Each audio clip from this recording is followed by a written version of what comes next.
Reference का paper पढ़ चुके हैं उनको टर्मिनोलॉजी की कोई ज़रूरत नहीं है, लेकिन इस बैच में जो नए बच्चे जुड़े हैं हो सकता है उन्होंने कहीं इन्फ्रेंस का पेपर ना पढ़ा हो, तो उनके लिए मैं टर्मिनोलॉजीज कुछ बता देता हूँ। सैम्पलिंग पढ़ते समय जो पहला पेपर है स्टैटिस्टिकल इन्फ्रेंस, आपको उसके बारे में भी थोड़ी सी जानकारी होनी चाहिए, क्योंकि ये दोनों पेपर एक दूसरे से कनेक्टेड हैं, इन्फ्रेंस वाले और सैम्पलिंग वाले। इन्फ्रेंस में हमारा मेन मोटो ये होता है कि हम एस्टिमेटर्स के अच्छे होने की बात करते हैं और उसके द्वारा एस्टिमेट की हुई वैल्यू की टेस्टिंग की बात करते हैं, जबकि सैम्पलिंग में हमारा मेन मोटो क्या पढ़ना होता है कि हम सैंपल किस किस तरीके से ले सकते हैं, सैंपल लेने के कौन कौन से तरीके हैं, ये हम सैम्पलिंग में पढ़ते हैं। तो जैसे जैसे हम आगे बढ़ेंगे आपको और क्लियरिटी आती जाएगी। तो आज पहले थोड़ा सा इन्फ्रेंस का तुम लोगों को हम बता देते हैं, फिर आगे बढ़ते हैं। तो इन्फ्रेंस में आपको जानना है कि स्टैटिस्टिकल इन्फ्रेंस का मतलब क्या होता है। पेपर नंबर 1 आपका है स्टैटिस्टिकल इन्फ्रेंस।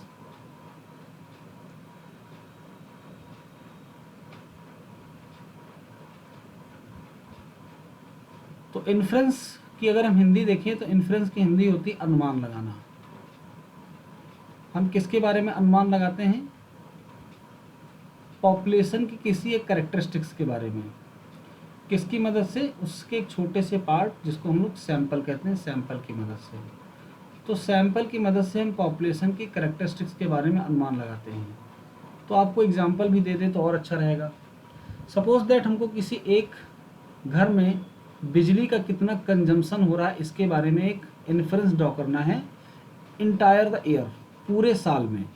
एक साल में किसी एक घर में बिजली का कितना कंजम्पशन हो रहा है हमें इसका अनुमान लगाना है। मीटर है तो मीटर देख सकते हैं, लेकिन सपोज कर लो जैसे अभी भी जो लोग गांव में रहते होंगे वो जानते होंगे कि मीटर से बिल नहीं जाता है। वहाँ पर बिल जो होता है वो रैंडम जाता है, एक निश्चित अमाउंट होता है जो पे करना पड़ता है, बिजली कितनी भी यूज़ करिए। लेकिन अब वहाँ पर मीटर लग रहे हैं, लेकिन उसके बावजूद भी उनका मंथली एक एवरेज निकाल लिया जाता है और वही बिल हर बार आता है, बार बार उनका चेंज नहीं होता है। ये थोड़ी सी सुविधा है गांव वालों को। तो कैसे क्या करते हैं वो लोग? तो पूरे साल के बिल का अगर अनुमान लगाना है तो वो क्या करते हैं कि साल के कुछ महीनों की मीटर रीडिंग नोट कर लेते हैं। जैसे कि मान लो मार्च की नोट कर ली, जुलाई की नोट कर ली, अक्टूबर की और फिर दिसंबर की। इन 4 महीनों की मीटर रीडिंग नोट कर ली। 4 महीनों की मीटर रीडिंग का जो भी एवरेज आया, सपोज कर लो एवरेज आया 200 यूनिट्स, तो अब इस व्यक्ति का पूरे साल का हर महीने का 200 यूनिट लगा देंगे, यानी कि पूरे साल का हो गया 2400 यूनिट। तो आपको पता चला कि अनुमान कैसे लगाते हैं। पूरी पॉपुलेशन हमारा ये साल था जिसमें 12 महीने थे, हमको इन 12 महीनों में बिजली का कितना कंजम्पशन हुआ इसके बारे में पता करना था। तो हम 12 महीने अगर एक अधिकारी को भेजते कि वो हर गांव में जाकर सबके मीटर की रीडिंग नोट करके लाए, तो उसका कितना टाइम वेस्ट होता। गांव में ज़्यादा बिजली नहीं आती, इस वजह से ज़्यादा ध्यान भी नहीं देते हैं कि बिजली का बिल लेना, जबकि शहर में 24 घंटे बिजली रहती है, तो इसलिए बिजली का पूरा बिल लिया जाता है और हर महीने एक अपॉइंट होता है बिल निकालने वाला, वो आता है बिल निकाल के जाता है। लेकिन गाँव में ऐसा नहीं होता है। तो पूरे 12 महीने की सैम्पलिंग का अनुमान लगाना था। तो इन 12 महीनों में बिजली का बिल का अनुमान लगाने के लिए 4 महीने का सैंपल लिया गया और इस सैंपल के आधार पर पूरे साल का अनुमान लगाया गया। तो यहाँ पर इन्फ्रेंस ही एक तरह से है और सैम्पलिंग भी है। अब अनुमान लगाने के लिए टेक्निक क्या यूज़ हो रही है, ये सैम्पलिंग का हिस्सा है। और हम अनुमान जो लगा रहे हैं वो क्या कहलाता है? वो पूरा कहलाता है इन्फ्रेंस, स्टैटिस्टिकल इन्फ्रेंस। और सब लोग क्लास टाइम पे क्यों नहीं ज्वाइन करते भाई? बीच में क्लास ज्वाइन करने पर हमें भी डिस्टर्बेंस होता है। चलो खैर, ट्रायल तक तो कोई दिक्कत नहीं सभी लोग, लेकिन आगे का ध्यान रखना है सबको।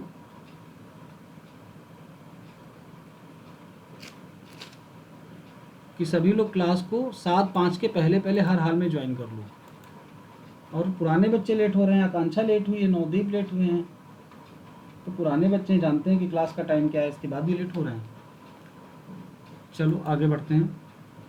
हाँ, तो इसमें क्या हुआ, पूरे साल की बिजली का अनुमान एक लगाया गया। तो ये अनुमान लगाने का जो प्रोसेस है इसको हम कहते हैं एस्टिमेशन, या इस प्रोसेस को हम किस सब्जेक्ट के अंतर्गत रखें उसे हम कहते हैं स्टैटिस्टिकल इन्फ्रेंस, यानी स्टैटिस्टिक्स की मदद से अनुमान लगाना। ये बात आपको क्लियर हो गई, ठीक है। तो अब स्टैटिस्टिकल इन्फ्रेंस में जो टर्मिनोलॉजी पहली यूज होती है वो है पॉपुलेशन। तो पॉपुलेशन के बारे में कल हमने आपको डेफिनेशन बता दी थी, आज बस थोड़ा सा discussion. What is population? Population is the collection of individuals under study, collection of individuals, side में यूनिट लिख लो, अगर पर्सन लेने हैं तो इंडिविजुअल और प्रोडक्ट लेना है तो unit, collection of individual units under study, जो भी हम अध्ययन करना चाहते हैं। अब अगर हमको एक साल में बिजली के बिल का एस्टिमेशन करना था तो हमारे लिए जो पॉपुलेशन की यूनिट बनेंगी वो कौन बनेंगी? हर महीने का कितना खर्च आया, बिजली का कितना मीटर चला। What is sample? Second terminology sample. Sample क्या होता है? Sample is any part of population. Population का कोई भी भाग सैंपल कहलाता है। और इसके बारे में एक बात कल हमने बोली थी, सैंपल शुड बी रैंडम। और रैंडम का कल हमने आपको मतलब भी समझाया था कि सैंपल के रैंडम होने का क्या मतलब है। क्या सभी को सैंपल के रैंडम होने का मतलब क्लियर है? तो हम आगे बढ़ सकते हैं। चलिए ठीक है, किसी का आंसर नहीं है, इसका मतलब सभी को क्लियर है। नेक्स्ट हमारा टर्मिनोलॉजी थी पैरामीटर। What is parameter? तो पैरामीटर का मतलब होता है एनी कांस्टेंट ऑफ पॉपुलेशन।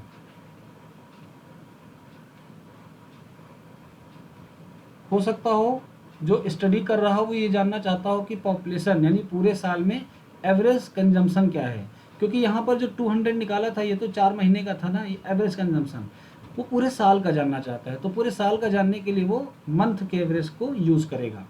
तो पॉपुलेशन का कोई भी कांस्टेंट, जैसे कि पॉपुलेशन का मीन, ये एक पैरामीटर होगा। पॉपुलेशन का वेरिएंस, पॉपुलेशन का स्टैंडर्ड डेविएशन, मीडियन, मोड, इस तरह से बहुत सारे पैरामीटर्स हम डिफाइन कर सकते हैं जो कि पॉपुलेशंस के होंगे। पैरामीटर को हम जनरली थीटा से रिप्रेजेंट करते हैं। तो अगर कहीं पैरामीटर थीटा लिखा हो तो इसका मतलब आप समझ जाना। अब जितने लोगों ने डिस्ट्रीब्यूशन पढ़ रखे हैं उनको थोड़ा सा आराम रहेगा, जिन्होंने नहीं पढ़ा वो अभी थोड़ा सा जाने। जैसे हमने कहा कि x फॉलो कर रहा है बाइनोमियल डिस्ट्रीब्यूशन, इसके पैरामीटर n और p हैं। तो यहाँ पर हम थीटा को क्या लिखते हैं? p लिखते हैं। इसका मेन पैरामीटर p होता है यानी प्रोबेबिलिटी ऑफ सक्सेस, n होता है नंबर ऑफ ट्रायल्स। सिमिलरली अगर हम लिखें x equal to Poisson lambda, तो जनरली हम थीटा इक्वल टू लेमडा लिख सकते हैं, यानी इसका जो पैरामीटर है वो लेमडा है। अगर हम लिखें x follows normal distribution with mean mu and variance sigma square, तो हम थीटा को म्यू लिख सकते हैं या फिर थीटा को सिग्मा स्क्वायर लिख सकते हैं। Theta is the general representation of parameter. कोई रूल नहीं है लेकिन यूज किया जाता है। नेक्स्ट हम अगले पे आते हैं। अगला जो टर्मिनोलॉजी है हमारा उसका नाम है स्टैटिस्टिक। स्टैटिस्टिक और सब्जेक्ट में सिर्फ एस का अंतर है। अगर हम इसकी बात करें तो इसमें एस नहीं है, जबकि जो हमारा सब्जेक्ट है उसमें लास्ट में एस होता है। इस स्टैटिस्टिक्स का मतलब होता है फंक्शन ऑफ सैंपल वैल्यूज। अभी जो टर्मिनोलॉजी हम बता रहे हैं आगे ये यूज होंगी, इसलिए आपको इन पर फोकस करना है। और ये जो मैं पीडीएफ में लिख रहा हूँ इसका एक नोट्स आपको हैंड रिटन मिलेगा, और एक ये जो मैं ऑनलाइन पढ़ा रहा हूँ ये भी आपको पीडीएफ फॉर्म में ग्रुप पे मिल जाएगा, अगर आप ग्रुप में ऐड होते जाएंगे तो। Function of sample values, sample की वैल्यूज का फंक्शन। तो सैंपल वैल्यूज हैं क्या, हम जरा इनकी चर्चा कर लेते हैं फिर हम इनका फंक्शन बनाते हैं। पॉपुलेशन में कौन कौन हो सकता है? अगर हमारा इंडिविजुअल्स हैं तो हम उनको u1 u2 un से रिप्रेजेंट करते हैं। What is n? n जो होता है वो हमेशा पॉपुलेशन के साइज को रिप्रेजेंट करता है। अब इस n की वैल्यू हमको प्रॉब्लम में गिवन होती है, कभी 1000 कभी 10,000, इस तरह से कुछ भी कोई रूल नहीं कितना होगा कि राउंड फिगर में होगा। n की वैल्यू कुछ भी हो सकती है। जब हम इन यूनिट पे कैरेक्टरिस्टिक्स अप्लाई करते हैं, सपोज दैट हमने इन सब के घर में बिजली के बिल की रीडिंग नोट की, तो x1 is the reading of first person, x2 is the reading of second person, similarly xn is the reading of nth person. यानी सबके घर में जो जो मीटर की रीडिंग है वो हमने नोट कर ली। ये बन गई हमारी पॉपुलेशन। हम यहाँ से रैंडमली स्मॉल n लोगों को लेंगे। स्मॉल n जाना जाता है सैंपल का साइज, साइज ऑफ सैंपल। अब ये जो स्मॉल n यूनिट सैंपल में आ रही हैं इनके लिए हम नोटेशन यूज करते हैं स्मॉल x1, स्मॉल x2 या फिर स्मॉल xn, यानी इन्हीं कैपिटल N में से कुछ लोग यहाँ पर आएंगे। आप इसका एक तुरंत एग्जाम्पल देख लीजिए। मान लो हमारे पास 3 प्लेयर हैं और हमको 2 लोगों की टीम बनानी है। तो 3 प्लेयर हैं एक्स वाई जेड। अब हम रैंडमली 2 लोगों की कौन कौन सी टीम बना सकते हैं? हो सकता हो कि हमारी टीम में रैंडमली एक्स और वाई सेलेक्ट होकर आ जाए, हो सकता हो कि वाई और जेड सेलेक्ट होकर आ जाएं, और हो सकता हो कि एक्स और जेड सेलेक्ट होकर आ जाएं। तो हमने 3 साइज की पॉपुलेशन से, ये कैपिटल एन हो गया, 2 साइज की टीम बनाई n इक्वल टू 2, और पॉसिबल सैंपल इतने बने। तो पॉसिबल सैंपल्स बनने का कॉन्सेप्ट हम आगे डिस्कस करेंगे। अभी बस आपको मुझे ये बताना था कि सैंपल में वैल्यूज कैसे लिखते हैं। तो अगर यही सैंपल 2 की जगह जनरल n साइज का होता तो हम लोग कैसे लिखते हैं? x1 x2 xn। What is x? x is the characteristics under the population is drawn. ये वो कैरेक्टरिस्टिक्स है जिसके अंतर्गत पॉपुलेशन से वैल्यूज ली गई हैं। जैसे यहाँ पर हमने इसको माना था meter readings of first person, second person and nth person. अब हम आते हैं वापस स्टैटिस्टिक्स पर।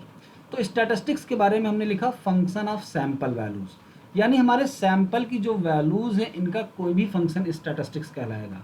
क्या x1 स्टैटिस्टिक्स है? बिल्कुल, ये फंक्शन किसका है? सैंपल के वैल्यूज का ही तो फंक्शन है। क्या x2 की बात करें तो स्टैटिस्टिक्स है? बिल्कुल है। अगर हम सबको अलग अलग लें तो ये स्टैटिस्टिक्स हैं। अगर हम कहें x1 प्लस x2, क्या ये स्टैटिस्टिक्स है? बिल्कुल स्टैटिस्टिक्स है। x1 से लेकर हम xn-1 तक ऐड कर लेंगे, ये भी एक स्टैटिस्टिक्स है। तो अब आप सबको ये क्लियर हो गया होगा कि सैंपल की वैल्यूज से इनफाइनाइट फंक्शंस बनाए जा सकते हैं, कभी माइनस करके, कभी प्लस करके, कभी डिवाइड करके, कभी मल्टीप्लाई करके।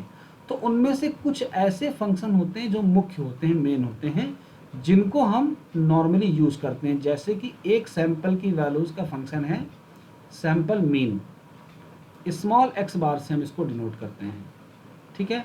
अब जाहिर सी बात है कि सैंपल का मीन होगा तो ये पॉपुलेशन की किस वैल्यू को अनुमानित करेगा, यानी उसका अनुमान लगाएगा। तो सबके पास आंसर मौजूद है, जब मीन है तो पॉपुलेशन के मीन का ही अनुमान लगाएगा। अगर हम कहें सैंपल का वेरिएंस है तो सैंपल के वेरिएंस को एस स्क्वायर से रिप्रेजेंट करते हैं,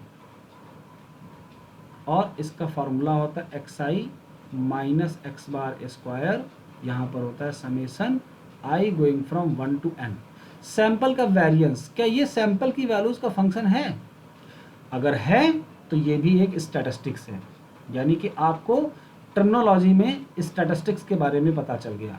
now we come to the next terminology which is known as estimator. Estimator क्या होता है? तो जब हम सैंपल की वैल्यूज का, ये हमारा सैंपल है, इसमें जो वैल्यूज हैं वो हैं x1 x2 dot dot xn, इनका फंक्शन बनाते हैं तो हम उसे स्टैटिस्टिक्स कहते हैं। और जब इनमें से किसी एक फंक्शन को हम पैरामीटर को एस्टीमेट करने के लिए चूज कर लेते हैं, तब हम उसका नाम बदल कर क्या रख देते हैं? एस्टीमेटर। यानी एस्टीमेटर की डेफिनेशन के बारे में अगर हम बात करें तो estimator is nothing but the statistics which is used in the process of estimation. Estimator कुछ और नहीं है बल्कि एक स्टैटिस्टिक है जिसको हम एस्टिमेशन की प्रोसेस में यूज कर रहे हैं। किस लिए?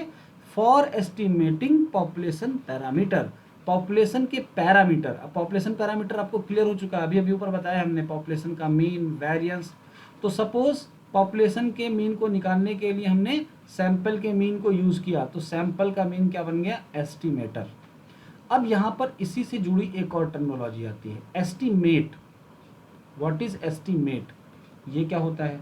इसके बाद इसी से जुड़ी एक और टर्मिनोलॉजी आती है, एस्टिमेशन। अभी किसी को कहीं कोई डाउट हो तो जल्दी से बोलो, नहीं तो आगे बढ़ेंगे। सब लोग 1 मिनट थिंक करेंगे फिर जल्दी से बोलेंगे। सर स्टैटिस्टिक्स बता दीजिए सर। हाँ, स्टैटिस्टिक्स बता देते हैं। और किसी को कोई डाउट? और किसी को कोई डाउट? सब पैरामीटर स्पेस क्या होता है? बेटा जो पढ़ा रहे हैं उससे रिलेटेड अभी पूछिए, बाकी पैरामीटर स्पेस आपको क्लास खत्म होने पर बताएंगे, ठीक है? अभी आप केवल फोकस रहिए जो मैं समझा रहा हूं, नहीं तो फिर हम उससे हट जाएंगे मेन पॉइंट से। तो पैरामीटर स्पेस की बात अभी करेंगे थोड़ी देर में, ओके? चलो, और कोई क्वेश्चन किसी का? मैं ये नहीं कह रहा हूँ कि मैं बताऊंगा नहीं, लेकिन अभी नहीं, अभी जो हम जिस पे फोकस करें सिर्फ उसकी चर्चा। चलिए, तो एस्टिमेटर और स्टैटिस्टिक्स हम एक बार फिर से देखेंगे। हमने कहा कि सैंपल में जो भी वैल्यूज आ रही हैं, सैंपल की वैल्यूज का हम एक फंक्शन बनाते हैं। सपोज दैट हमने एक शॉप पे चिप्स का पैकेट लिया, तो चिप्स के पैकेट बहुत सारे होंगे, कम से कम उस शॉप पे मान लो 1000 चिप्स के पैकेट हैं। That is called population. हम क्या स्टडी करना चाह रहे हैं कि इस चिप्स के पैकेट में नंबर ऑफ चिप्स कितने हैं, ये हमारा स्टडी करने का मोटो है। तो क्या करेंगे, हम यहाँ से कुछ पैकेट्स को रैंडमली सेलेक्ट करेंगे और हम अपना कैरेक्टरिस्टिक्स कैसे डिफाइन करने जा रहे हैं, सब लोग ध्यान से सुनना। हमने कहा x1 is the number of chips in packet 1। x1 का मतलब, मैं इधर फिर से थोड़ा सा बना देता हूँ। हम यहाँ पर एक पॉपुलेशन ले रहे हैं, और किसकी पॉपुलेशन ले रहे हैं, चिप्स पैकेट्स की।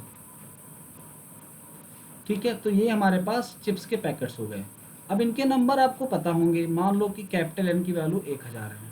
ठीक है, और हमने कैरेक्टरिस्टिक्स x डिफाइन की, number of chips in the packet.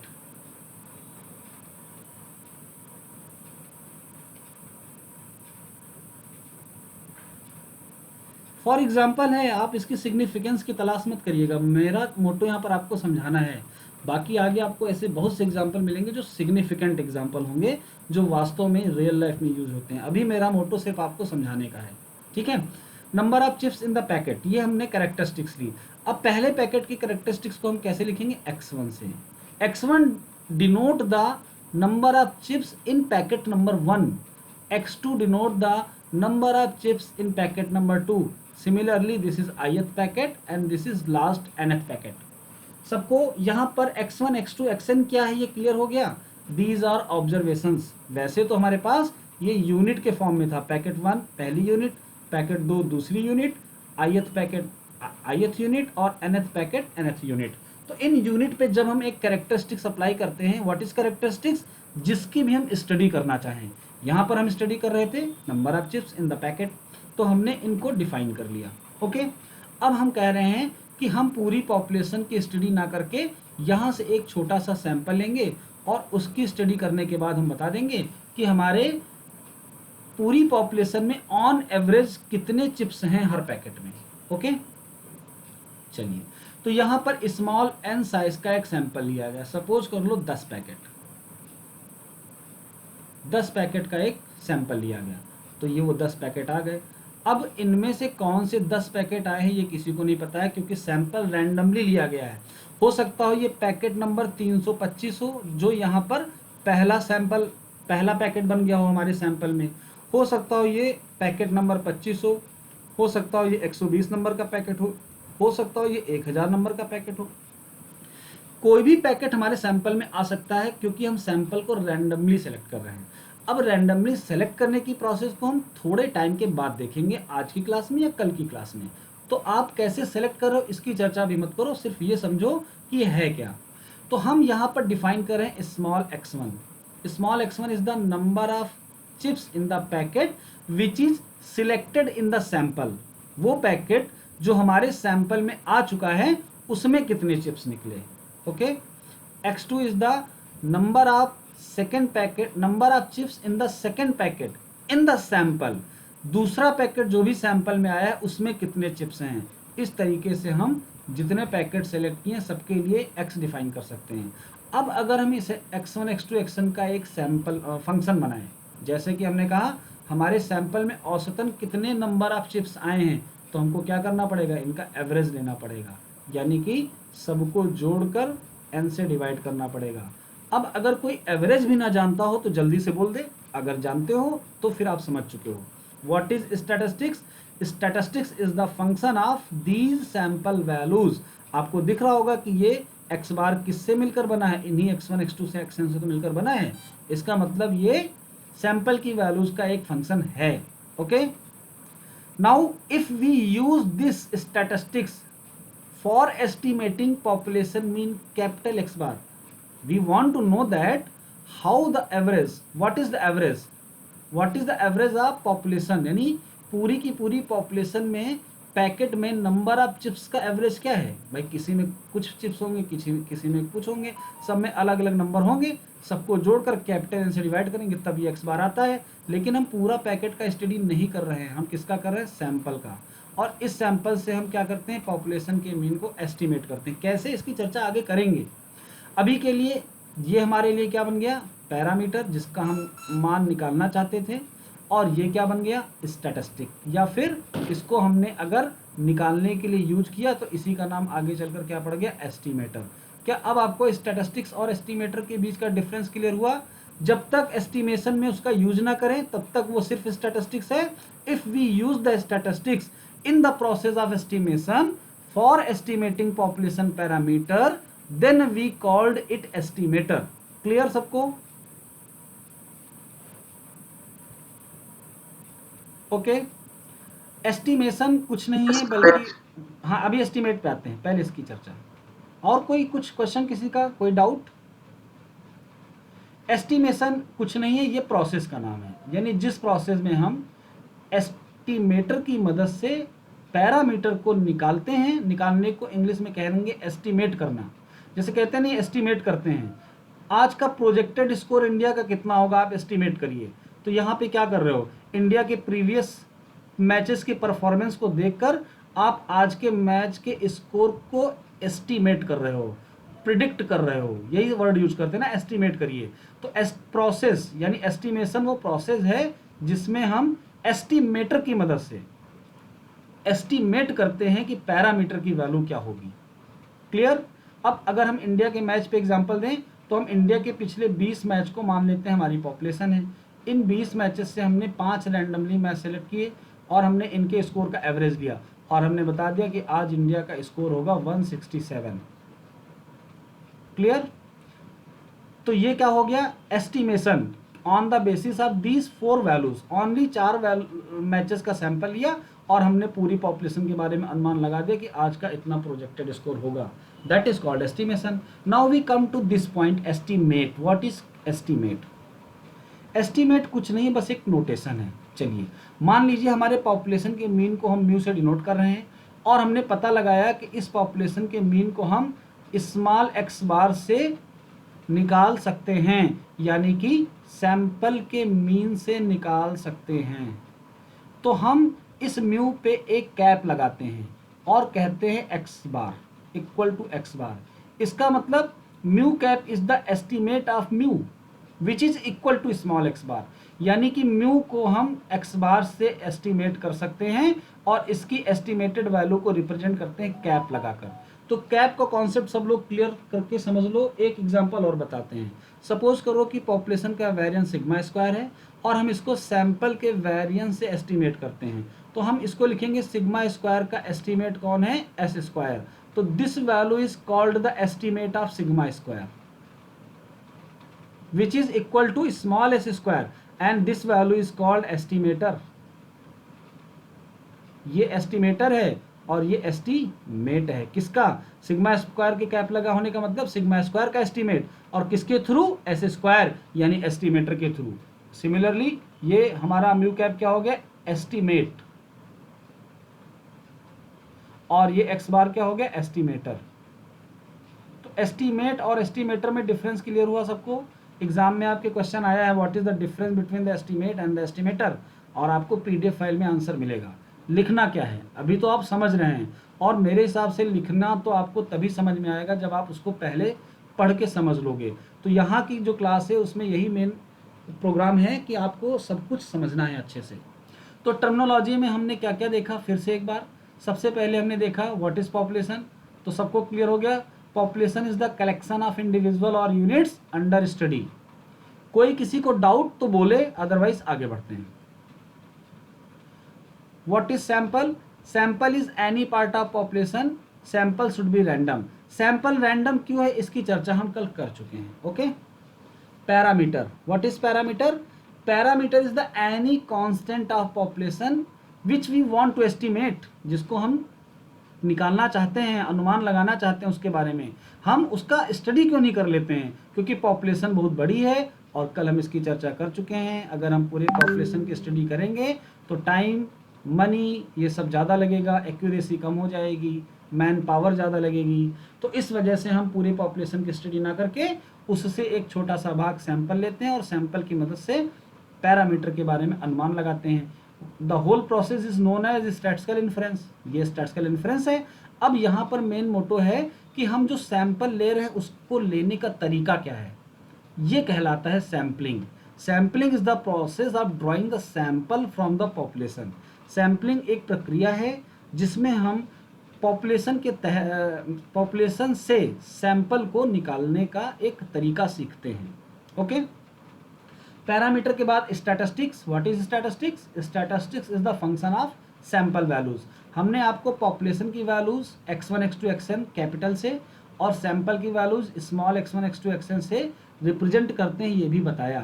जहां पर x मेन यूनिट नहीं है, x is the observations under the characteristics x। जैसे हमने x को कहा कि number of chips in the packet, तो x1 क्या बन गया, कितने पहले पैकेट में चिप्स मिले, जबकि मेन वैल्यू है u1। यानी कि जैसे हम कहें कि एक घर में रह रहे व्यक्तियों की हाइट पे हमको स्टडी करनी है, तो जब आप घर में पहुंचे तो पहला आदमी जो आपको मिला वो आपका यूनिट 1 है और उसकी हाइट x1 है। और what is x? x is the height. यानी ये कैरेक्टरिस्टिक्स हमने u1 पे लगाई तो हमको x1 वैल्यू मिल गई। अब थ्योरी के पेपर में हम इसकी वैल्यू थोड़े ना लिखेंगे, इस तरह से अगर वैल्यू लिखेंगे तब तो न्यूमेरिकल क्वेश्चन हो गया। थ्योरी के पेपर में हम उसके साथ थ्योरेटिकली डील करते हैं और बहुत सारे रिजल्ट्स को ड्रॉ कर लेते हैं जो बाद में न्यूमेरिकली यूज करने के लिए हमारे लिए तैयार हो जाते हैं। तो अब x1 क्या है ये सबको क्लियर हो गया और it is nothing but the observation taken under the characteristics x, किसी x कैरेक्टरिस्टिक्स के अंतर्गत लिया गया प्रेक्षण। ओके, आगे बढ़ते हैं। तो टर्मिनोलॉजी सारी क्लियर हो गई। एस्टिमेटर, एस्टिमेट, एस्टिमेशन क्या है। आज की क्लास को मैं रिकॉर्ड कर रहा हूँ, आप लोगों को यूट्यूब पे मिल जाएगा, आप इसको देखकर रिवाइज कर सकते हैं। और ट्रायल बेसिस पे जो क्लासेस हो रही हैं, पहली मिस हो गई है लेकिन आगे की रिकॉर्ड होकर यूट्यूब पे आपको मिल जाएंगी। यूट्यूब चैनल का लिंक मैं ग्रुप पे आज शेयर कर दूंगा, बाकी बच्चे जो किसी को जानते हो ग्रुप में नहीं ऐड है वो उनसे ले सकते हैं। ठीक है, अब हम आगे बढ़ते हैं। तो सैम्पलिंग के बारे में हमने कल तक ये जाना था कि सैम्पलिंग होती क्या है, और आज हमने जाना कि सैम्पलिंग में स्टैटिस्टिकल इन्फ्रेंस की टर्मिनोलॉजी का क्या क्या यूज़ है। अब हम बात करेंगे कि जब भी हम किसी एक एस्टिमेटर को यूज़ करते हैं, किस लिए? पैरामीटर को एस्टिमेट करने के लिए। पैरामीटर का जनरल नोटेशन हमने आपको बताया थीटा होता है और एस्टिमेटर को जनरली हम टी से डिनोट करते हैं। कोई रूल नहीं है लेकिन नॉर्मली टी से करते हैं। तो जब भी किसी एस्टिमेटर को पैरामीटर को निकालने के लिए यूज किया जाएगा तो हम कैसे जानेंगे कि द एस्टिमेटर इज गुड, हम कैसे जानेंगे कि ये एस्टिमेटर है बेस्ट? तो ये जानने के लिए आपको स्टैटिस्टिकल इन्फ्रेंस में पढ़ाई गई 4 प्रॉपर्टीज। तो जो नए बच्चे हैं जिन्होंने नहीं पढ़ा है वो उन प्रॉपर्टीज का नाम तो जान ही लें, बाकी जिसका यूज जब आएगा तब हम उसको वो प्रॉपर्टी को बताकर तभी सवाल करवाएंगे। तो सबसे पहली property professor R A Fisher के द्वारा जो डिफाइन की गई। आर ए फिशर का नाम सब लोग जानते होंगे, Ronald Elmer Fisher, known as the father of statistics in the world and in India the father of statistics was PC Mahalanobis, Prasanta Chandra Mahalanobis. 29 June इनकी डेट ऑफ बर्थ है और 29 जून को इंडिया में हर साल नेशनल स्टैटिस्टिक्स डे मनाया जाता है इनके जन्मदिन के उपलक्ष्य में। तुम लोगों के लिए होमवर्क है, देखते हैं कौन बताएगा। आपको बताना है वर्ल्ड स्टैटिस्टिक्स डे कब होता है। होमवर्क है, सर्च करके मुझे बताना वर्ल्ड स्टैटिस्टिक्स डे। ये नेशनल स्टैटिस्टिक्स डे है, ठीक है। ओके, तो आर ए फिशर ने ये बताया कि कोई भी एस्टिमेटर जो किसी पैरामीटर को एस्टिमेट करता है इसको हम कब अच्छा माने। तो इन्होंने कहा कि 4 प्रॉपर्टीज हैं, अगर कोई एस्टिमेटर इन प्रॉपर्टीज को सेटिस्फाई कर दे तो हम उसको अच्छा मानेंगे। पहली प्रॉपर्टी का नाम है अनबायस्डनेस, दूसरी प्रॉपर्टी का नाम है कंसिस्टेंसी, तीसरी प्रॉपर्टी का नाम है एफिशिएंसी, और चौथी प्रॉपर्टी का नाम है सफिशिएंसी। तो अब जिनने नहीं पढ़ा है वो बिल्कुल परेशान ना हो, जब जिस प्रॉपर्टी की ज़रूरत हमको पढ़ने वाली होगी तब हम उसकी चर्चा कर लेंगे। तो आज हम सैम्पलिंग में अपनी चर्चा को आगे बढ़ाएंगे और मूव करेंगे रैंडम सैंपल की तरफ कि रैंडम सैंपल हम कैसे लें, रैंडम सैंपल को लेने का क्या तरीका होना चाहिए। तो रैंडम सैंपल को लेने के जो मेथड्स आपके सिलेबस में हैं वो आपको तैयार भी करने हैं, क्योंकि पेपर में पूछे जाते हैं कि what is the lottery method, lottery method क्या है, रैंडम नंबर टेबल क्या है, क्वेश्चन अप्रोच क्या है और रिमाइंडर अप्रोच क्या है। तो इनमें से आज हम एक या दो का डिस्कशन करेंगे कि सैंपल कैसे सेलेक्ट किया जाता है और हम कैसे उसको रैंडम बनाते हैं। तो रियल लाइफ एग्जांपल से स्टार्ट करेंगे ताकि आपको समझ में अच्छा आए। तो हम एक रियल लाइफ एग्जांपल जनरेट कर रहे हैं अभी, और वो तुम लोगों ने देखे भी होंगे। जब नवरात्र होते हैं तो नवरात्र के दौरान हर गांव में या हर लखनऊ में जितने भी मोहल्ले हैं सब जगह जागरण होते हैं। जागरण में क्या होता है कि जागरण में चंदा को इकट्ठा करने के लिए कूपन बनाए जाते हैं। कूपन सब लोग जानते होंगे, और उन कूपन का एक कीमत होता है, उसको परचेज किया जाता है। तो उस कूपन के दो हिस्से होते हैं, दो हिस्से में, दोनों हिस्सों में उसका नाम लिखा जाता है जो कूपन परचेज करता है और अमाउंट लिखा जाता है। तो ये वाला हिस्सा फाड़कर उस व्यक्ति को दे दिया जाता है कि आप इसको रखे रहिए। और ये भी बताया जाता है कि अगर आपका कूपन लकी ड्रॉ में सेलेक्ट हुआ तो आप इनाम के भागीदार होंगे, यानी आपको एक इनाम भी मिलेगा जिस भी नंबर पे आपका कूपन सेलेक्ट होगा। तो अब ये जो हिस्सा उसने अपने पास रख लिया, इस तरह से उसके पास बहुत सारे कूपन इकट्ठा हो गए। उसने सभी कूपन्स को फोल्ड किया, पर्ची बनाई और एक बड़े से बॉक्स में डाल दी। ये बहुत बड़ा सा एक बॉक्स था कांच का, और इसमें वो पर्ची डाल दी। फिर जब आखिरी दिन आया तो इनाम देने की बारी आई। तो ये हुआ कि इनाम दिया किसको जाए। तो इनाम देने के लिए किसी पर्टिकुलर पर्सन को नहीं चूज़ किया जाना था, इसी पूरे के पूरे पॉपुलेशन से हमको कुछ पर्चियाँ निकालनी थी रैंडमली। ध्यान देना, रैंडमली। रैंडमली क्यों मैं कह रहा हूँ, मान लो एक आदमी ने अपनी पर्ची यहाँ छिपा रखी और हाथ डाल के पहले यही वाली पर्ची निकाल ली और कहे मेरा इनाम निकल आया। तो रैंडमनेस को लाने के लिए यहाँ करते क्या हैं, वो लोग टेक्निकल चीज़ें नहीं यूज करते हैं, वो लोग अपना तरीका अपनाते हैं कि एक आदमी, पर्ची सारी फोल्डेड है, किसी का नंबर दिख नहीं रहा है, एक आदमी इसमें हाथ डालता है और इसको तेजी से सफल करता है, और फिर पर्ची उठाने के लिए एक छोटे बच्चे को बुलाया जाता है जो कुछ भी नहीं जानता हो, ताकि कहीं भी ये ना लगे कि किसी का नाम इनाम में लाने के लिए बेईमानी की है। जब हम इस तरह का कुछ होता है तो उसको स्टैटिस्टिकल लैंग्वेज में कहते हैं बायस्डनेस। और अगर ये अनफेयर, अगर ये फेयर हुआ, अनफेयर भी कह सकते हैं, और अगर ये फेयर हुआ यानी कोई कमी नहीं रही तो हम इसको अनबायस्ड कहते हैं, यानी जिसमें दोष ना हो, अनबायस्ड। तो अब इन पर्चियों में से रैंडमली एक पर्ची सेलेक्ट की गई और जिसका भी नाम उस पर आया उसको फर्स्ट प्राइज दे दिया गया। सिमिलरली मान लो टोटल प्राइस थे 51, तो टोटल 51 पर्चीज निकालनी है।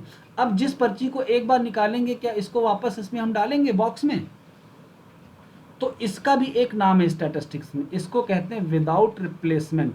यानी अगर हमने उस पर्ची को दोबारा डाला तो हो सकता हो कि उसका नाम दोबारा आ जाए, तो इसलिए कभी भी ऐसा नहीं होता कि हम उस पर्ची को वापस डालें। विद रिप्लेसमेंट क्या होता है इसकी चर्चा बाद में करेंगे, अभी ये चूंकि आया था तो हमने इसका नाम बता दिया। सैम्पलिंग विदाउट रिप्लेसमेंट कहते हैं। रैंडम करने के लिए यहाँ पर कौन सा तरीका अपनाएगा, लॉटरी मेथड। ये जो नंबर लिखे थे ये समझ लो लॉटरी के नंबर्स हैं, और हम क्या कर रहे हैं, इनको सफल करके एक एक पर्ची को चूज कर रहे हैं, that is called lottery method. तो सभी को लॉटरी मेथड समझ में आया। और ये फिर से रिपीट कर दें क्या, इतना मैंने खराब बताया कि आपको एक बार में नहीं समझ में आया लॉटरी मेथड। चलो अच्छा एक बार और रिपीट कर देते हैं। तो अब एक बार जब रिपीट करें तो हम लॉटरी की ही बात करते हैं। लॉटरी में क्या होता है, लॉटरी में भी कुछ टिकट होते हैं जो बेचे जाते हैं और इनमें कुछ नंबर्स पे इनाम होते हैं। तो लॉटरी का टिकट जो आदमी खरीदता है उसको संभाल के रखता है। आपने अक्सर मूवीज़ में देखे होंगे, मेरी लॉटरी लग गई, मेरी लॉटरी लग गई। लॉटरी लगने का क्या मतलब होता है, लॉटरी लगने का मतलब होता है कि मान लो एक लॉटरी कंपनी ने टोटल 10,000 टिकट बेचे और उसने कहा कि हम 100 लोगों को इनाम देंगे। तो उन 100 नंबर्स को हम कैसे चूज़ करें, तो उन 100 नंबर को चूज़ करने के लिए उसने जो 10,000 टिकट बेचे थे उन सबको फोल्ड करके एक बड़े से बॉक्स में डाल लिया और इस बॉक्स को सफल कर दिया। सफल का मतलब सारी पर्ची आपस में वेल मिक्सड कर दी। अब रैंडमली एक एक पर्ची उठा ली गई। अरे आप लोगों ने चोर सिपाही तो खेला है कि नहीं खेला है? उसमें भी तो यही करते हैं, पर्चियाँ फोल्डेड होती है, सबको एक एक उठानी होती है, जिसकी किस्मत में जो आता है वो बनता है। तो ये भी तो लॉटरी मेथड ही हुआ। लॉटरी मेथड से क्या हो रही है? रैंडमनेस हो रही है, यानी क्या चीज़ किसके पास जाने वाली है पहले से कुछ नहीं पता है, यानी सैंपल इज टोटली रैंडम। इनाम किसको मिलने वाला है कुछ नहीं पता है। जब पर्ची उठकर आएगी, नंबर देखा जाएगा, तब पता चलेगा कि किसे मिलने वाला है। That is called random process. अब तो सबको क्लियर हो गया कि नहीं हुआ? Yes sir. लॉटरी मेथड इसे कहते हैं। Lottery method is use for taking the random sample from the entire population. पूरी पॉपुलेशन से एक सैंपल लेना था हमको। सपोज यहाँ पर टिकट बिके 10,000 और 51 लोगों को इनाम देना था। That is called small N. ये हो गया कैपिटल एन। तो इस कैपिटल एन से हमको स्मॉल एन साइज का सैंपल लेना था। सैंपल रैंडम होना चाहिए, यही बात तो मैंने बोली थी। और रैंडम करने के लिए बार बार इन पर्चियों को सफल किया जा रहा है और उनमें से एक पर्ची को निकाल कर देखा जा रहा है कि किसका नाम आ रहा है। तो रैंडमनेस यहाँ पर आई। पहला मेथड सबको समझ में आया, लॉटरी मेथड। चलिए अब हम आते हैं मेथड नंबर 2 पर। ये सब आपको रिटर्न में मिलेगा। जो पीडीएफ फाइल मैंने आज पहली वाली भेजी है उसमें लॉटरी मेथड में क्या आपको लिखना है सब मिलेगा। पीडीएफ फाइल को आप पढ़ेंगे तो आपको कहीं भी कोई भी शब्द समझ में ना आए, कोई लाइन ना समझ में आए, तो आपको अगले दिन की क्लास में उसे पूछना है। आप पेज नंबर बताइएगा, लाइन नंबर बताइएगा, पीडीएफ में ऑनलाइन प्रेजेंट करके आपको समझा दूंगा। ठीक है, ये सभी को खुद से करना है। बाकी जो डिस्कशन चल रहा है वो चलेगा, और ट्रायल क्लास के बाद मैं खुद से भी पीडीएफ यहाँ पर ओपन करके आपको पढ़ाऊंगा।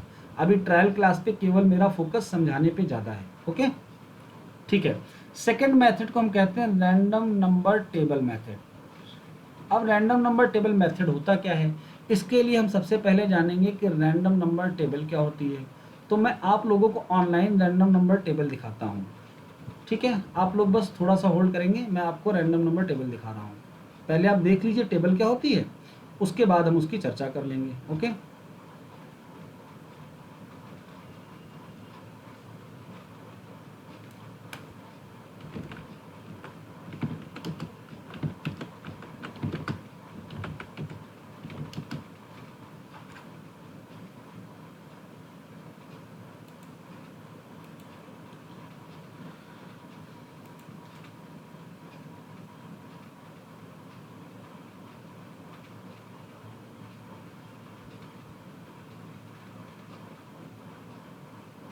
चलिए सबको जब स्क्रीन पे रैंडम नंबर टेबल प्रेजेंट हो जाए तो यस बोलिए, मैं आगे बढ़ता हूँ फिर।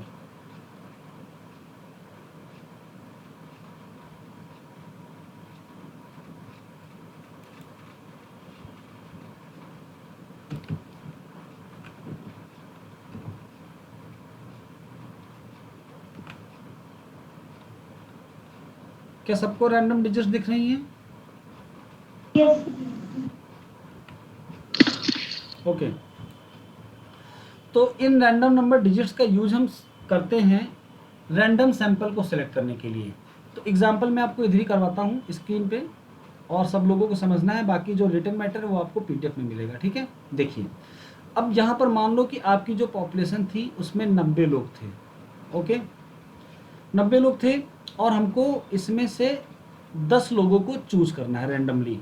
तो अगर अपनी पॉपुलेशन को देखो तो पॉपुलेशन 2 डिजिट में है। कितने में? 2 डिजिट में है। तो हम एक काम ये करेंगे कि रैंडम नंबर टेबल से 2 डिजिट्स नंबर चूज करेंगे। अब नंबर कहाँ से चूज करें, कैसे चूज करें? तो आप इस रैंडम नंबर टेबल को कहीं से भी स्टार्ट कर सकते हो। ये रैंडम नंबर टेबल 0 से लेकर 9 तक के नंबरों का एक ऐसा समूह है जिसमें 0 से लेकर 9 तक के सभी नंबर के आने की प्रोबेबिलिटी 1/10 है। 0 से लेकर 9 तक कितने नंबर होते हैं? 10 होते हैं, और सबके आने की प्रोबेबिलिटी 1/10 होने का मतलब कि all numbers are equally probable. सबके आने की प्रोबेबिलिटी एक जैसी है, यानी किसी के साथ कोई बायसनेस नहीं की गई है। सब नंबर के आने की प्रोबेबिलिटी एक है। इस टेबल को इस तरह से बनाया गया है। तो आपको इसका फॉर्मेशन नहीं समझना है, आपको इसका यूज समझना है, क्योंकि बनाया कैसे गया ये बहुत ही आगे की बात है, एमएससी के भी आगे की बात है, रिसर्च की बात है। तो आप इसके फॉर्मेशन पे मत जाइए, आपको बस इसका यूज समझना है। तो अब हमको क्या करना है, 10 का सैंपल लेना है और हमारी पॉपुलेशन 2 डिजिट में है।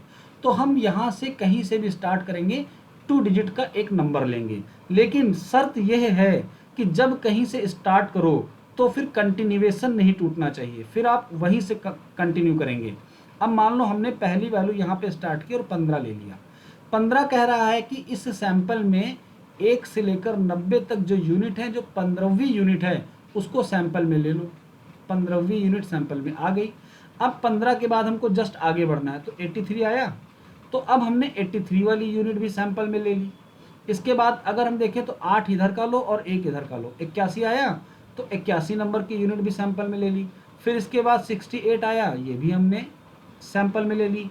और ये प्रोसेस हम तब तक करते जाएंगे जब तक हमारा 10 का सैंपल ना सिलेक्ट हो जाए। Via this method the random which is selected is random sample called random sample. ये सैंपल जो सेलेक्ट हो चुका है, इस तरीके से इसको हम क्या कहेंगे, रैंडम सैंपल। यानी इस सैंपल को लेने के लिए ये नहीं किया गया है कि हम किसी के साथ भेदभाव करें। इस 90 लोगों में हमने किसी को भी चूज किया है, रैंडमली किया है।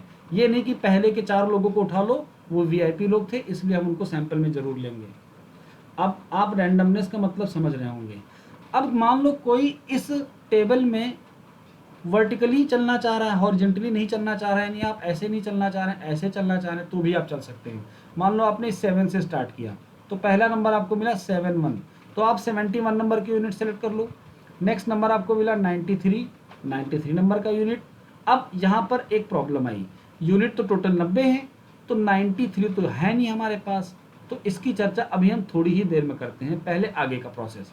फिर 98 आया, ये भी नहीं था हमारे में। तो इस तरह से कुछ यूनिट्स हमको रिजेक्ट भी करनी पड़ेंगी। लेकिन रैंडम नंबर टेबल में जब भी कोई नंबर हमारे पॉपुलेशन में होता नहीं है, तो हम उसको छोड़कर बस आगे बढ़ जाते हैं। तो इस तरीके से अगर हम आगे बढ़ेंगे तो वर्टिकली भी हम 2-2 नंबर को चूज करके रैंडम नंबर टेबल की मदद से अपनी पॉपुलेशन से सैंपल को ड्रॉ कर सकते हैं, जो कि एक रैंडम सैंपल कहलाएगा। सबको ये बात क्लियर हो गई? अब मान लो कोई लड़का कहे कि सर हमको डायगोनली चलना है, तो आप डायगोनली भी चल सकते हैं, लेकिन फिर डायगोनली ही चलिएगा। कॉम्प्लिकेटेड प्रोसेस है, आपको करना पड़ेगा, लेकिन ऐसा नहीं कि आप कर नहीं सकते हैं, आप डायगोनली जाकर भी सैंपल को सिलेक्ट कर सकते हैं। अब जब हमने लॉटरी मेथड पढ़ा रैंडम सैंपल का और ये रैंडम नंबर टेबल पढ़ लिया, तो आगे के जो मेथड हैं उनको पढ़ने की ज़रूरत क्या पड़ी? आगे के मेथड में रिमाइंडर अप्रोच है और क्वेसेंट अप्रोच है, तो इनको पढ़ने की क्या ज़रूरत पड़ी? तो अब हम बात करते हैं लॉटरी मेथड की और रैंडम नंबर मेथड के ड्रॉबैक की, यानी कमियों की। लॉटरी मेथड की कमी क्या थी? इसमें जो पर्चियों को सफल किया जा रहा था वो एक आदमी के थ्रू किया जा रहा था, और आदमी जब भी किसी काम को करता है तो कभी ना कभी उसके अंदर कोई ना कोई बात आए और वो बायस्ड हो जाएगा। डेफिनेटली बायस्ड हो सकता है। हो सकता हो जो आदमी सफल कर रहा हो उसने अपने हाथ में पहले से एक पर्ची पकड़ रखी हो और सफल करने के बाद उसने कहा कि मेरे हाथ में ये पर्ची आई, यानी देयर इज़ अ लैक, कोई ना कोई चांसेस ऐसा जरूर हो सकता है जिससे कमी आ जाए। तो इसलिए लॉटरी मेथड की कुछ कमियों के कारण उसको एक्सेप्ट नहीं किया गया, वाइडली एक्सेप्ट नहीं किया गया, यानी कि सभी लोग उसको ऑल वर्ड पे एक्सेप्ट कर लें। तो फिर ये आया रैंडम नंबर टेबल। फिर रैंडम नंबर टेबल में कमी क्या थी? तो कमी इसकी आपको दिख चुकी है। अगर हमारे पास पॉपुलेशन का साइज 90 है, तो हमने 93 और 98 जो कि हमको यहाँ पर मिले थे, इनको रिजेक्ट किया। और रिजेक्शन से फिर जो इक्वल प्रोबेबिलिटी वाली बात थी कि सारे नंबर इक्वल प्रोबेबिलिटी के आ रहे हैं, तो जब हम किन्हीं 2 को रिजेक्ट कर देंगे तो प्रोबेबिलिटी इक्वल कहाँ रह गई? इक्वल का मतलब जो आता उसी को सेलेक्ट करते। तो इस कमियों से बचने के लिए कौन सी अप्रोच लगाई गई? Remainder approach, quotient approach. तो क्या रिमाइंडर अप्रोच और क्वेसेंट अप्रोच में ये रिजेक्शन नहीं होगा? होगा, लेकिन उतना नहीं होगा जितना अब हो रहा है। यानी सपोज कर लो हमारी पॉपुलेशन का साइज अगर 23 होता और हमको इसमें से 5 का सैंपल लेना होता, तो हम 2-2 डिजिट के नंबर चूज करते हैं, क्योंकि पॉपुलेशन हमारी 2 डिजिट में है। और 2 डिजिट में 23 के ऊपर जितने नंबर हैं सब हो जाते हैं रिजेक्ट। इसलिए क्वेसेंट और रिमाइंडर अप्रोच आई। इस अप्रोच के आने के बाद भी रिजेक्शन होंगे, लेकिन जितने यहाँ पर हो रहे हैं उतने नहीं होंगे। यहाँ पर अगर हम देखें तो 23 से लेकर 99 तक जितने नंबर आएंगे सब रिजेक्ट हो रहे हैं, लेकिन रिमाइंडर और क्वेश्चन अप्रोच में ऐसा नहीं होगा, वहाँ रिजेक्शन इसकी अपेक्षा बहुत ही कम होंगे। तो जब आपको हम रिमाइंडर और क्वेश्चन अप्रोच कराएंगे तब इसकी चर्चा करेंगे। तो क्या सभी को रैंडम डिजिट्स की टेबल समझ में आई, रैंडम नंबर का मेथड समझ में आया? हाँ बोलिए सर। जैसे कि आप ये जो वर्टिकली जो ले रहे हैं, हाँ तो इसमें मान लीजिए जैसे वन रो का लिए हैं, फिर दूसरे वाले रो का वर्टिकल में लिए हैं। हाँ, पहले रो का खत्म होने के ऐसे पहले नहीं- दूसरी रो लेंगे। नहीं, जैसे वर्टिकल मेथड में जैसे अगर ये जो 11164 है ना, वहाँ पे 11164 आप कौन से कॉलम की हाँ बात तो कर रहे फर्स्ट वाला, हैं? फर्स्ट कॉलम में फर्स्ट कॉलम का ये फर्स्ट बेटा एलिमेंट। हॉरिजॉन्टल कहलाएगा, वर्टिकल हाँ। नहीं कहलाएगा। अगर हम इसको लेंगे तो ये हॉरिजॉन्टल कहलाएगा। और हॉरिजॉन्टल ये होता है, ये वर्टिकल होता है। हाँ अब बताइए। मान लीजिए जब डायगोनल हम ले रहे हैं, डायगोनल चाहे अगर वर्टिकल ले रहे हैं, हाँ अगर टेबल अगर हिट हो जा रही है तो फिर सेकंड वाला लेंगे ऊपर से, हाँ जहाँ बिल्कुल से स्टार्ट होता किए है। रहेंगे। ये रो खत्म होने पर हम इस अगर मान लीजिए ये रो खत्म अगर हो गई, मिडिल से ले रहे हैं तो मिडिल से ले रहे हैं तो जब ये अगर- खत्म हो जाएगी लाइन, यहाँ पे खत्म हुआ तो हम यहाँ से स्टार्ट करेंगे। ये कंटिन्यूएशन में बनी है। अच्छा, अगर जैसे वर्टिकल में भी अगर हम मिडिल से ले लें, अगर वर्टिकल में तो आप इसको लेकर चले जाइए लास्ट तक, जब खत्म हो जाए तो फिर यहाँ से स्टार्ट करिए। मिडिल में से लेंगे तो मिडिल से लेंगे तो खत्म तो कहीं पे होगी ना, स्टार्टअप मिडिल से होगा ना। हाँ, तो मिडिल का स्टार्टअप हाँ। कहीं पे खत्म तो होगा ना, यहाँ पे खत्म हुआ तो अगला ऑटोमेटिक यहाँ से स्टार्ट होगा। मिडिल यहाँ से लिए तो जहाँ पे One खत्म minute, होगा उसके बाद अगर- अगला वाला यहाँ से स्टार्ट होगा। अच्छा, मतलब ऊपर से स्टार्ट अरे होगा, और वही क्या, पूछ बिल्कुल रहे हैं। कंटिन्यूएशन में आएगा। ठीक है, वो थोड़ा ना हाँ, कि यहाँ सोचे कि जहाँ से स्टार्ट होगा वही। नहीं नहीं। ओके तो चलो, और किसी को कोई कंफ्यूजन हो तो जल्दी से बताएं। सर एक्सक्यूज मी, हाँ बताइए। सर लेफ्ट भी जा सकते हैं क्या टेबल में? लेफ्ट बिल्कुल या बिल्कुल अपवर्ड्स? जा सकते हैं, लेकिन फिर लेफ्ट ही चलिएगा, कभी राइट मत आइएगा। जा अच्छा, सकते हैं, ठीक है लेफ्ट भी जा सकते हैं। इसमें नंबर को ऐसे अरेंज किया गया कि हर नंबर के आने की प्रोबेबिलिटी इक्वल है। आप किधर को भी चलिए, फिर उधरी को चलिए, वापस मत आइएगा, है ना, राइट मत आइएगा फिर। ठीक है, और कोई क्वेश्चन? सर। हाँ जैसे सर हम लोगों ने एक रो ली हुई है और जैसे एक डिजिट बच रही है हमारी आखिरी में, जैसे सर हमारा ये चलो मैं समझ आखिरी गया, मैं बताता हूँ। जैसे मान लो 97 पे खत्म या 7 बच रहा केवल ना। हाँ सर, तो सर इसको कंटिन्यू कर देंगे सेकंड रो में। 7 को 3 के साथ जोड़ देंगे, 73 आ जाएगा। ठीक है sir, thank okay you. Okay, और कोई क्वेश्चन किसी का? तो जिनने क्वेश्चन नहीं पूछा है इसका मतलब उन्हें सबको समझ में आया है, और बाकी जो 4 लोगों ने जो पूछा है हो सकता उनसे उनके डाउट भी क्लियर हो गए हों। तो उम्मीद करता हूं कि सबको समझ में आया होगा, और आज की क्लास को हम यहीं पर विराम देंगे, क्योंकि रिमाइंडर अप्रोच और क्वेश्चन अप्रोच कराने के लिए मुझे थोड़ा ज़्यादा समय चाहिए, और क्लास की टाइमिंग के हिसाब से 7 से 8 की क्लास की टाइमिंग हो चुकी है। तो और किसी को अगर कोई बात करनी हो तो वो मेरे से अभी कर सकते